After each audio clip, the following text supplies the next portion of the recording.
nice, and we got to find a teacher there that teaches out of that, so we just took Proverbs there, brother. Good job.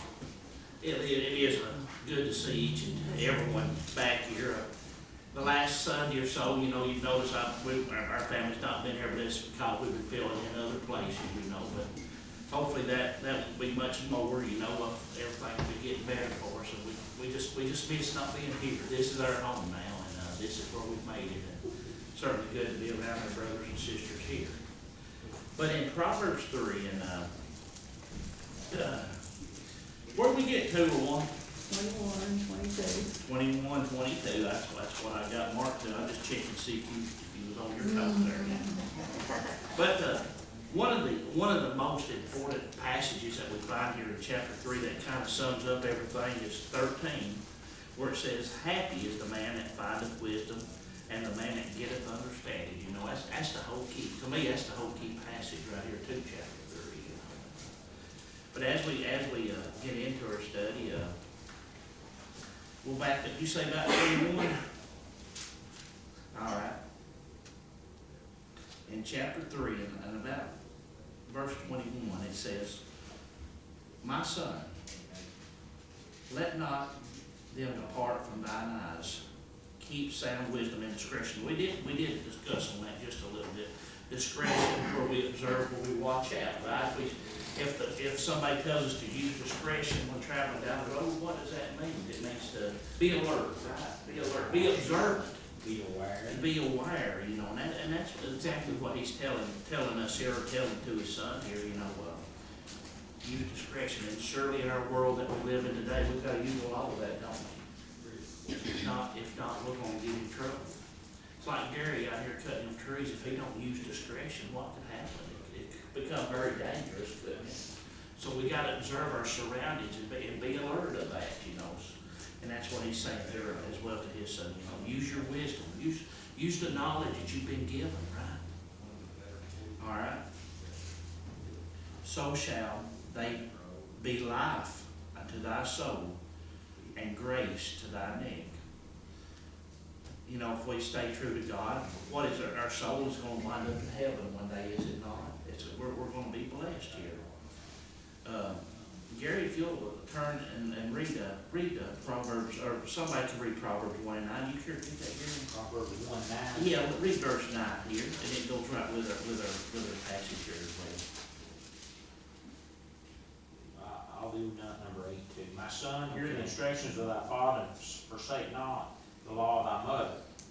For they shall be an ornament of grace unto thy head, and chains about thy neck." Again, it's using that illustration there as jewelry or whatever. It's something that you wear, something that is there, right? An inwardly thing, you know. So that's how we are to keep His word and commandment. It's always with us, in other words, right? It's like putting on our clothes or putting on anything on our body. It's there, you know, and we are to use that. And having it inward is not a distraction.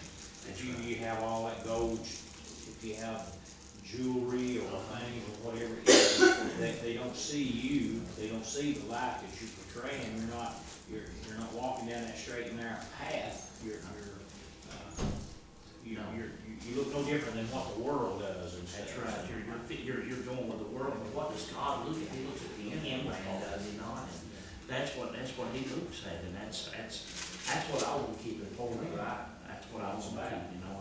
I don't want to put on something that just want to take that away from God or take that away, you know. And truly, we see where a lot of people today, when they come in to worship, the stuff that they wear is not suitable for what they need to be, you know.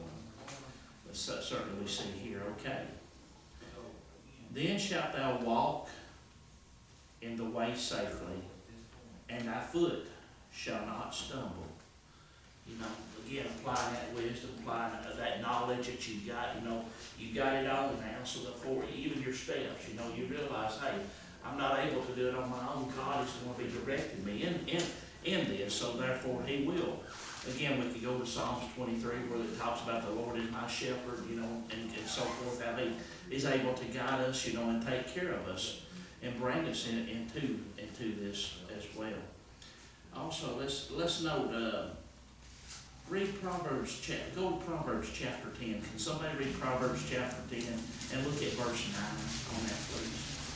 I know we're getting a little ahead, but all of this, All ties in. yes. Proverbs 10, and look at verse 9 right here.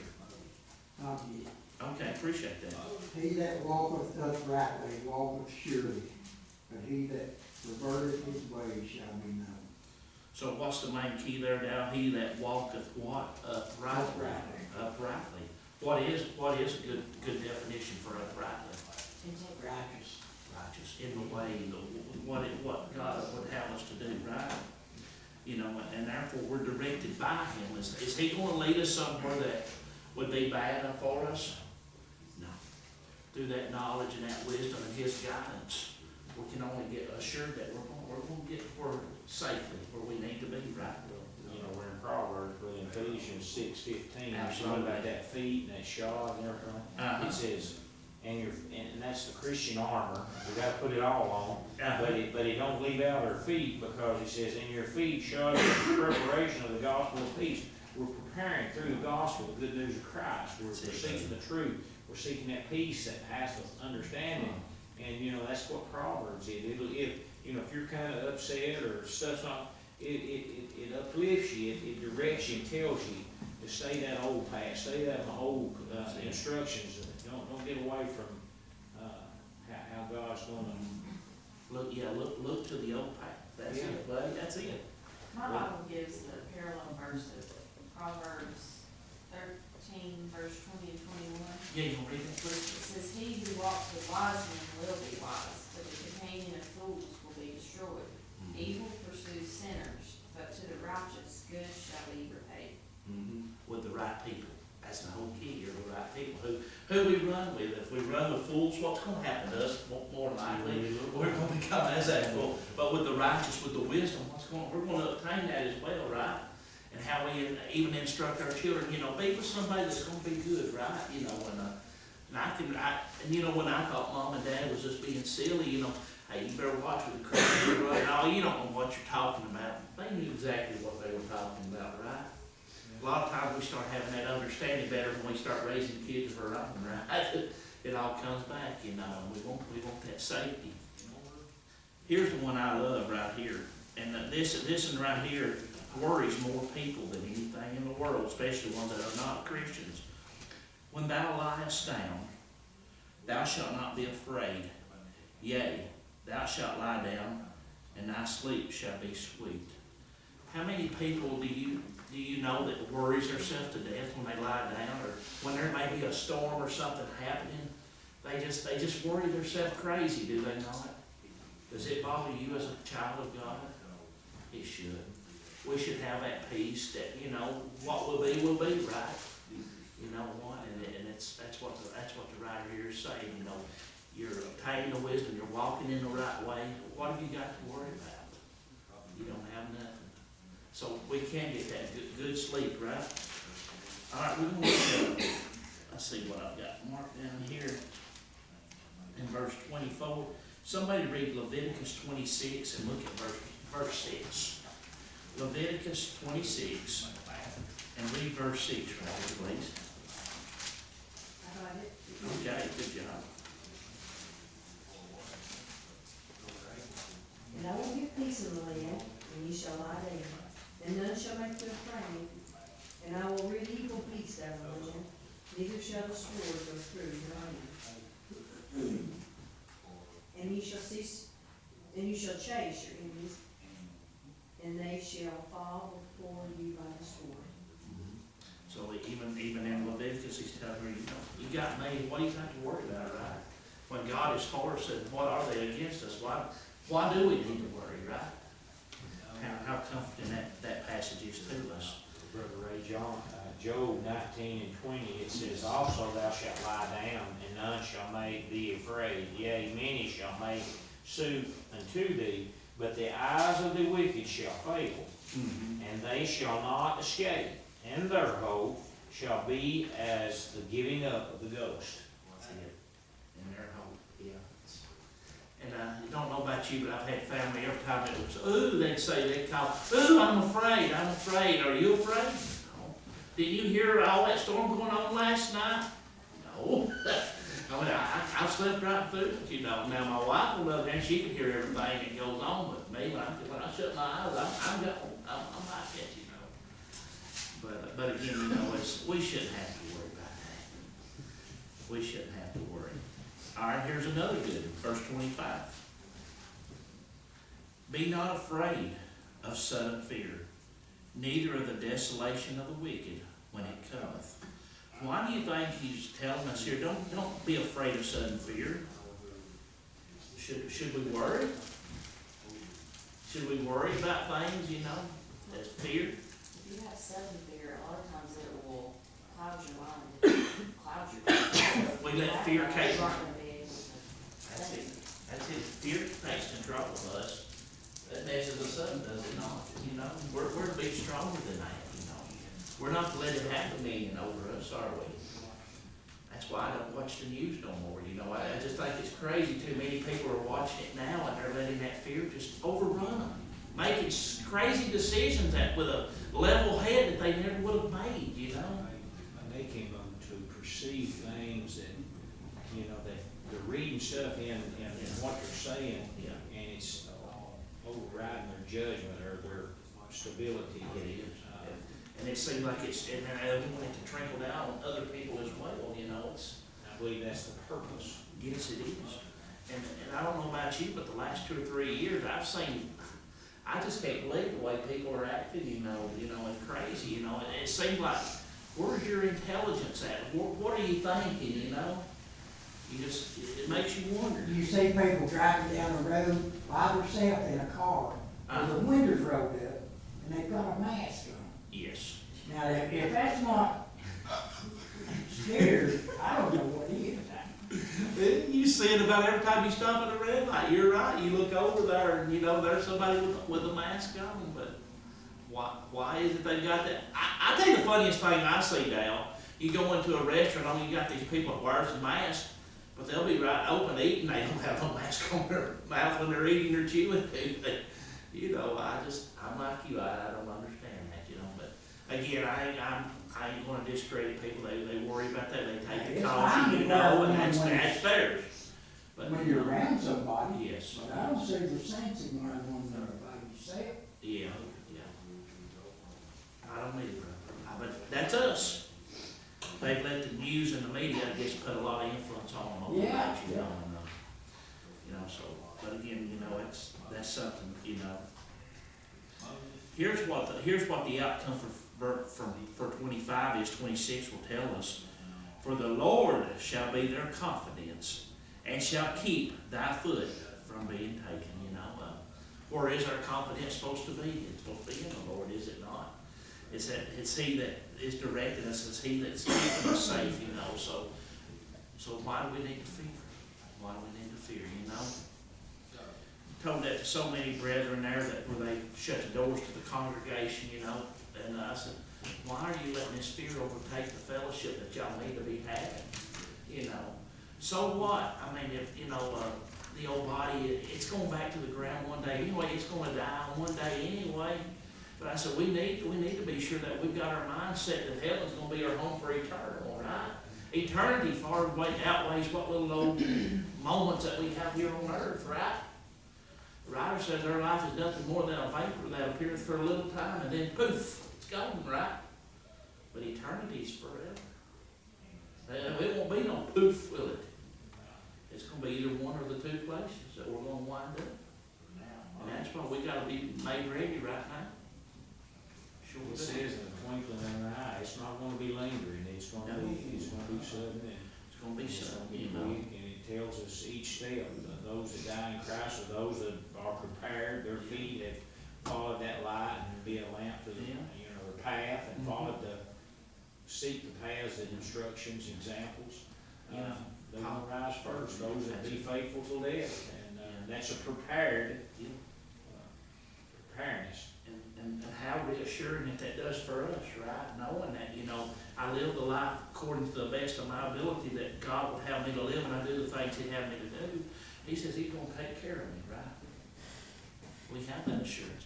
That assurance is better than not having nothing at all. I mean, I don't see how non-Christians can even go out here into the world and face the world, not having that assurance, knowing that if their life was taken, where would they be, you know?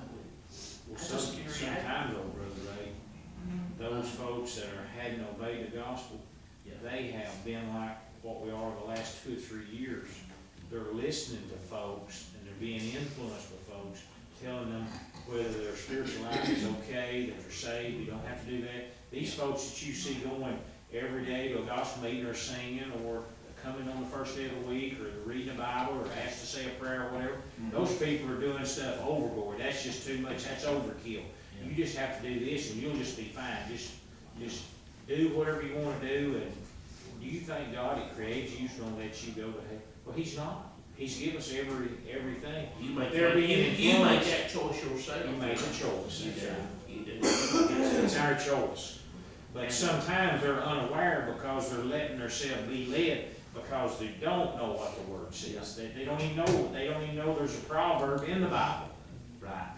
And that's how come and I asked y'all if it'd be okay to do this study, because Yeah. it's so reassuring and blessing to us, you know, it's, like I said, something 4,000 something years ago or even more, that how it's still essential even for today, you know, how we can apply it, and the joy that we get out of it every time we look and read into it, you know. And other congregations that have, you know, closed during this COVID season and other so forth, I've talked to a lot of them, like Brother T.A., and he said, you know, I believe it was a bad decision, us shutting the door, because we still not got the ones back that were here before us. I said, I tried, you know, it's a bad decision, you know, we're to keep these doors open. Whether we only have 2 or 3, or whether we have 200, the doors need to stay open, because that's where we draw our strength, you know, and the fellowship. That's what the Bible says, you know. So we need to make sure that we're doing that. All right, very good. Verse 27.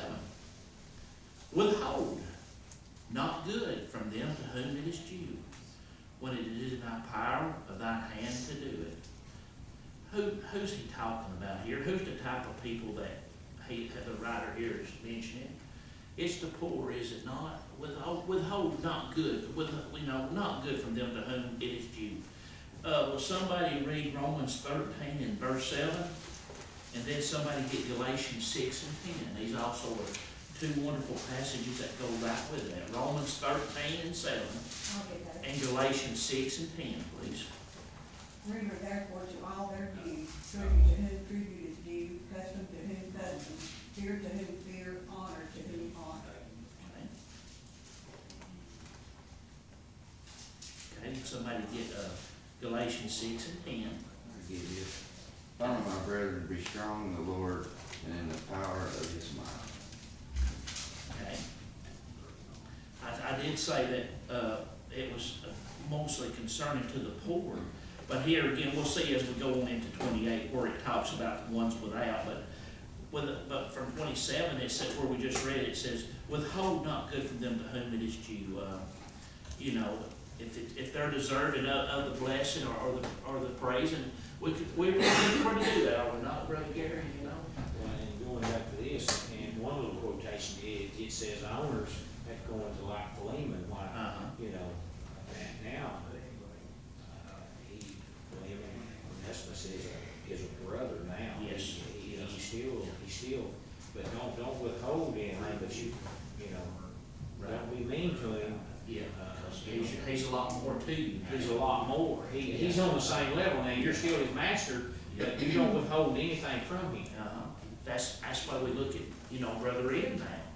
You know, before he was one of our young people, you know, one of our children here, you know, but obeying the gospel, what does he become now? He's a brother in Christ. He's much more. He's part of the church, is he not? He's still a newborn babe. He's a newborn babe, that's right. But we got him, and we got Luke, and we got, you know, them 2 right there. We've got to start working along, as well as the others, you know, that are getting closer to that age and that accountability, you know. So I think we're blessed as a congregation, are we not? Still growing. I mean, we're growing, you know, and if we gotta really preserve our young people and teaching them, you know, they're the future. Garden got bigger. That's it, but yeah, God is so good to us here, and how He has blessed us. All right, verse 28. Say not unto thy neighbor, Go and come again, and tomorrow I will give when thou hast it by thee. What would be wrong with that statement if somebody come to us in need of something? And we say, oh, you just come back tomorrow, but it was in our power that we could have done good today to them. Would that be a sin to us? See the James, put off, don't put off tomorrow, what you do today. I mean, go to James there. And it tells us how, that might be the only opportunity, because you may die, or the person that you turned away could be dead. Yes. Would somebody read Deuteronomy 24 and 15, please? Deuteronomy 24 and verse 15, and we'll see how this comes along with the commandments as well, under the Mosaical period, of course. Deuteronomy 24, and look at verse 15. I did it. Yes, appreciate that. At his day thou shalt give him his hire, neither shall the sun go down upon him, for he is poor, and set his heart upon him, lest he cry against thee unto the Lord, and it be sin unto thee. See it, when he's needing that, don't let, in other words, he's got out here and he's worked for you, and he's needing that money. Don't hold off on him, right? Don't let the sun go down. Go ahead and give it to him. That's what he's saying here.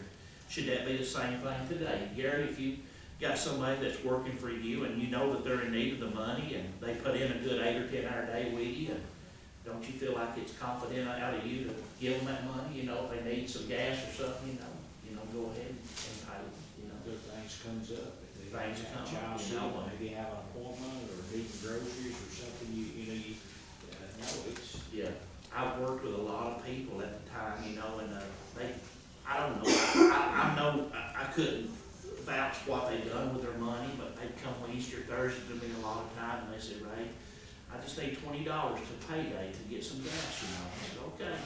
I'm gonna give you this 20, but I don't want to see you get out here buying no beer, no cigarettes with it. I said, I want to see you tell me what you do with it. If you say you're gonna put it in your gas tank, I will, and that give confidence to me, and of course I gave him that 20, and he paid me back Friday, but a lot of people just, they have a hard time making it to payday, don't they?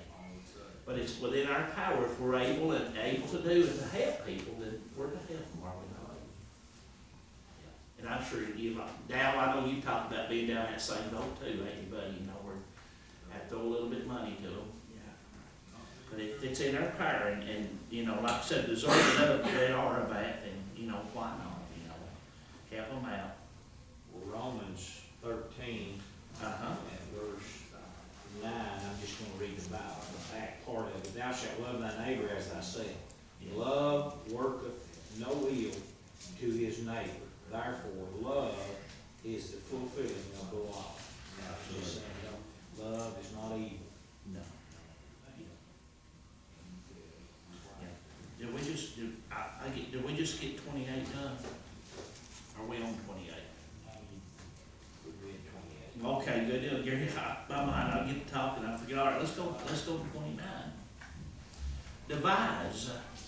Devise not evil against thy neighbor, seeing he dwelleth securely by thee. In other words, his surroundings, he's a neighbor, right? It says, devise not evil. What does devise mean here?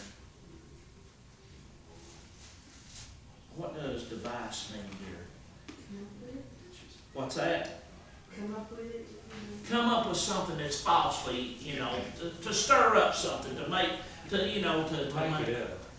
up. Yes. Are we to get along with those that live around us? The Bible even says that we're to live peaceful among all men. As Christians, we got to try harder, do we not? We got to take that little extra time and trying, but don't make up something. Keep. Your neighbor can be one of the best people that'll be a part of your life, because when you're gone or something happens, they're watching your place, are they not? And we're watching their place. I've got good neighbors where we live, and I'm thankful for that. But to have good neighbors, we've got to show ourselves as a good neighbor as well, right? And treat others with that same thing. Don't make up nothing, or don't try to stir up. Speaking of our neighbors, we got home when was it, little one, Thursday or Friday? Somebody, they let one of the neighbor's dog got out of their house, big old shepherd looking dog. And this other lady keeps her dogs in a pen with a dog, you know how it goes up them pens and stirs them other dogs. And she got so mad, come out of there, and her mouth was worse than a sailor, you know what I mean? And she started chewing him out, and she walked up to my driveway. And I just told you I had good neighbors. Well, like I said, okay. They got up about our van there, right in front of the house there, and here they are, just raving and chewing on. And I had enough. I stepped outside. I said, listen. I said, I've got kids. It was almost 3 o'clock. I said, I've got 4 kids getting off the bus here at 3, a little after 3. I said, y'all need to go on. Y'all need to work it out or do something. I said, y'all don't need to be standing right here, you know.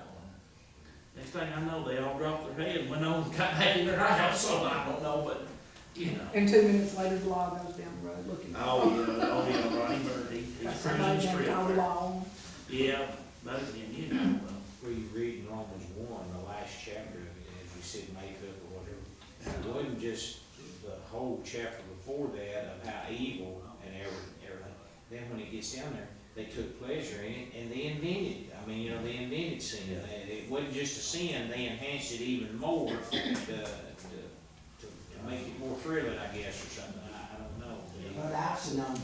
But I kind of sweeten it up, I guess. You know. But again, you're right. But the whole thing here, don't make up something. Y'all remember the story about old Jezebel and how her husband wanted, was it Naboth's vineyard or whatever? What did she do? What did she do? She lied, did she not? I mean, lied about it and had old Naboth put to death, and, you know, things, that wasn't no good. That wasn't right. And here Solomon is saying the same thing. Don't bring up false accusations. Don't bring up something that's not right. You know, we're to treat each other with the same way that we want to be treated ourselves, right? Verse 30 says, strive not with a man without cause, if he have done thee no harm. You know, what does strive mean? If you strive with somebody, what are you doing? Struggle. Causing trouble, bringing accusations up that are falsely, right? And why? Why are you doing this? Why are you wanting to do this to this guy that has done nothing to you or this woman? You know, there's just some people out there, they can't stand for nothing to go peaceful, can they? They can't stand to be in a world where everybody gets along with unity and they like that division, don't they? And we work with people like that too, don't we, Miss Teresa? You know, that just complains and gripes about everything, you know, but again, here it's saying, you know, with this man, don't do that. Don't cause something. Don't lie on him. Don't do that. All you're doing is just bringing in more trouble, right? Verse 31 says, envy thou not the oppressor, and choose none of his ways. What is an oppressor? A bully. A what? A bully. A bully. Yes. One that you know, of greed, hates, commits crimes against society, you know, and a bully definitely fits into that, you know, just an oppressor. We can break that down. One who oppresses somebody, right? One who causes that trouble, causes that strife. Barabbas. Yeah. Who's that? Barabbas. Oh yeah. Yes, that would be it. But Romans 12, 17 and 18, it goes right along with Proverbs. It says, recompense to no man evil for evil. Provide things honest in the sight of all men, if it be possible, as much as life in you, live peaceably with all men. That's it. If at all possible. Yeah. Do everything you can to avoid strife, evil. But then verse 21 says, be not overcome of evil, but overcome evil with good. That's it. You know, the world won't understand that, will they? The world will say, why did you get back at this person that done you this way? It's not the way we choose. It's not the way we live, right? You know, everything that we do, somebody's watching us, are they not? They're watching how we handle the situation and what we're doing about the situation that has risen up. And if we're not doing it the way God would have us to do, what are they gonna say about us? They're gonna say, and they claim to be Christian, they know that they claim that, you know, they're living a godly life. You know, again, we're better than that. We're all better than that. What's that, buddy? Did somebody say something? Here, John. Huh? Did you hear John? Oh, okay, yeah, it's coming from that end, okay. All right. For the forward, here we see a different, here we see another one. For the forward is abomination to the Lord, but his secret is with the righteous. What does it mean to somebody to be forward here? Any idea? I think Vivian said a bully, somebody. Yeah, again, that could, those who turn aside from what is right. And you know, knowing that they know what is right, yet they choose to go the other way, right? When a person becomes a Christian, a child of God, they live and they're grounded in that, and then all of a sudden they start going the other way. What have they done, you know? God can't stand that, can he? God hates it. In fact, it says it is an abomination to him, right? You know, and is anything good going to come from this? No, nothing. You know, nothing good can happen here, right? It says, for the forward is an abomination to the Lord. But his secret, why would it go to say, but his secret is with the righteous? What's it talking about here, class? What kind of secret? My Bible says secret counsel. Does yours not have that? With the counsel? Counsel, C-O-U-N-S-E-L. Oh, okay. But his Yes. secret counsel is with the upright. Yes. Mine goes to say, but with the righteous, God is an intimate counselor. There you go. You can go to Proverbs 15 and verse 22 on that, as well as Psalms 25 and 14 as well as others. A counselor, right? In other words, as Christian, God is that counselor to us. How does he counsel us? Through his word, right? Through us living. And therefore we can distinct between what this person is or who he is, right? You know, and not be involved or not to be in that same clique or in that same atmosphere that he may be in or she may be in, right? And, you know, the verse, you know, it says, the perverse person is an abomination to God. Yes. And in the good one, God gives counsel to. So it's not just that the person doesn't get God's counsel or doesn't get God's blessing, but God does not like him. And if God doesn't like him, that's even worse. It's, you know, Yes. it's not. Yes. He doesn't like the sin that The you're sin, in, you right, know. I'm sorry. While we have that opportunity, you know, as long as we're breathing and living, we can get that forgiveness or get ourselves right. But as long as we continue in that state, as what we're talking about here, then he hates it. He hates it, you know. Surely we don't want to be on that track as well. I've heard, God loves everyone. He just don't love people's evil ways. He Yes. doesn't love their ways. Right. That's exactly it. All right. Very good. Let's go with 33. The curse of the Lord is in the house of the wicked, but he blesseth the habitation of the just. Can the wicked live righteous in the sight of God? Of course they can't, can they? They're only going to continue doing things that's going to become sin, right? Or continue in that sin. Keep on watering, just like a pig that's going into that mud. What does that pig do? Does he just step in it and step out? No, that thing, he gets it coated, it gets in there and gets that old snout in there and keeps making it bigger and bigger. That's what sin does. Keeps on growing more and more and more. Getting much bigger and But bigger. as dirty as that pig gets, it can get clean. It can, oh yeah. It Yeah. can. It can get clean. But it's gotta be taught. It's gotta have that support of the brothers and sisters encouraging them and going to them and just like us getting that old pig out of that old mud, that's right. That's right, it can be. As long as we're still living and breathing, Very good. But It says, but he that blesseth the habitation of the just. Who are the just? It's the righteous, right? The ones that are Christians. Surely, verse 34, he scorneth the scorners, but he giveth grace unto the lowly. What does scorner, what is that? Anybody got any clue on that? People who mock other people. Oh, yes, yes. Make fun of, yeah, If wow. they're higher up. That's it. Yeah.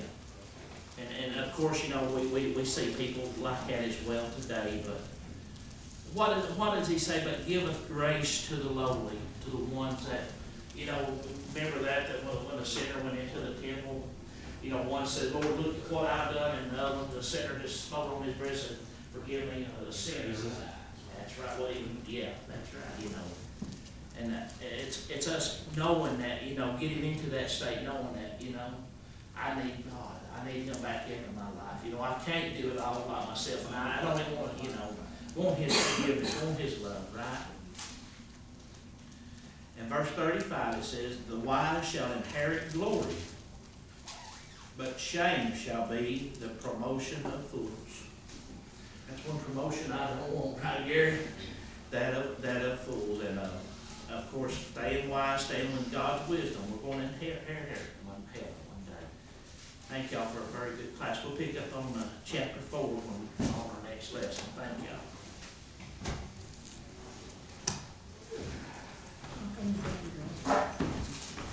I'm not giving this one, but Gary.